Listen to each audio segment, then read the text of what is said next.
經常捱嘅，食得多煎炸熱氣嘢多嘅朋友啊，一定要多飲啲雞桔草啊，煲豬雲脷。先用刀啊，將佢白色呢啲肥油切下少啲啊，咁樣飲起身咧就唔會咁油膩啊。又再斜刀切片，咁呢個雲節面大咧更容易出味啊。另外咧可以搭配啲瘦肉或者豬骨嚟煲啊，咁樣煲出嚟個湯會更加清甜。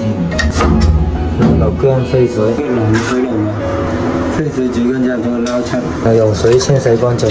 放兩塊薑，再搭配2粒蜜棗、間油切小豆、薏米。薏米咧佢係寒性㗎，煲湯之前啊爐啊炒一炒佢。雞桔草係我自己打包自己發貨嘅，呢個係一個老藤雞桔草啊，冇葉嘅，更加容易清洗，而且濃度更高啊，放半扎就得啦。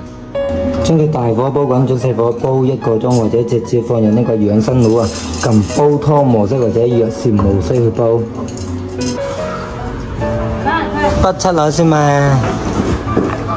滿出噶啦。呢個草煮雲嚟湯飲落去喉嚨真係超舒服啊！